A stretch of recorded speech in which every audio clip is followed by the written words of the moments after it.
What if I told you to try not to think about delicious steak? This likely won't work, because as soon as you heard that, you thought about steak, and now that thought lingers in your mind. If you keep telling yourself not to think about it, you will end up thinking about it. This is the backwards law in action. The backwards law basically says that the harder you try at something, the less likely you are to succeed at it. You might be thinking that's not true, because there's lots of activities where you get more success the harder you try. Let me explain. So in most cases, you'll get more success the harder you try, but there will be some diminishing returns. Productivity is the classic scenario. You'll get double the work done if you work for 4 hours compared to 2, but if you work for 10 hours compared to 8, there probably won't be much increase in productivity. Most tasks are complex and emotionally or physically draining, so it makes sense why you would get diminishing returns if you don't take time to rest. The same concept also applies to concepts that don't seem complex or draining, like eating food. Those first few bites will taste amazing, but the following bites won't taste as good. You definitely experienced this before, where you get better results from more effort, but only up to a certain point. The thing is though, there are cases where you're sabotaging yourself by trying harder. You will experience the backwards law when you deal with emotional and psychological experiences that you experience in your own mind. The more you try to be happy, the less satisfied you'll be because you're reminding yourself that you aren't happy. The more you want to be confident, the more you'll become insecure and question yourself because you're reminding yourself that you're insecure and lack confidence. Basically, the more you want something, the more you remind yourself that you're lacking the thing you want. So, how can you use the backwards law to your advantage? Think about the times where you knew you needed to sleep, and you tried your hardest to fall asleep.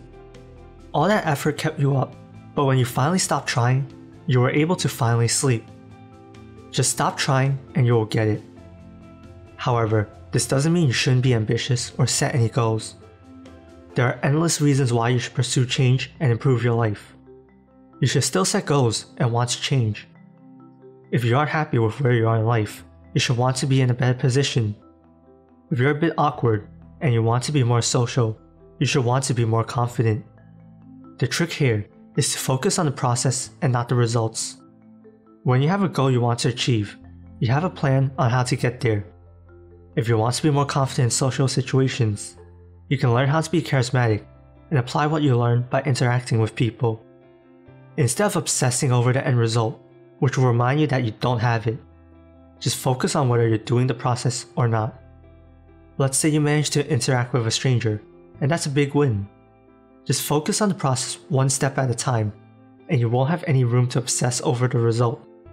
This is one of the great features of your mind that you can use to your advantage. The mind can only focus on one thing at once, so you can just focus on what will help you more. Another way you can use the backwards law to your advantage is to accept discomfort, or just accept things as they are. It's totally understandable to want to escape your current circumstances. The thing is though, sometimes escaping won't work, and you're better off accepting discomfort. Cutting out negative traits is a big part of self-improvement, but learning to accept yourself is also very important. By accepting the things you want to avoid, they will start to fade and you won't be bothered by them. If you're insecure about your body, learn to accept that this is the way it is currently, and depending on what you're insecure about, it can be improved. As long as you accept things, you will eventually become happier and success will follow. People think that success will lead to happiness, but that is wrong. It's the other way around. Happiness will lead to success. Think about the times where you were unhappy. It's hard to get anything done. Even getting out of bed feels hard. Now, think about the times where you were happy. You feel like you can do anything, and the challenges you faced before don't feel so challenging anymore. Let's recap everything in this video. The backwards law says that the harder you try at something, the less likely you are to succeed at it, and this applies to emotional and psychological experiences in your own mind. In order to use this to succeed, you should stop obsessing over the result and just focus on the process. You can also learn to accept discomfort, or the way things just are, to feel more at peace and be happier. Have you experienced the backwards law? Leave a comment below and check out the video shown on the end screen on how to change your life in a year if you're looking for a way to achieve your goals.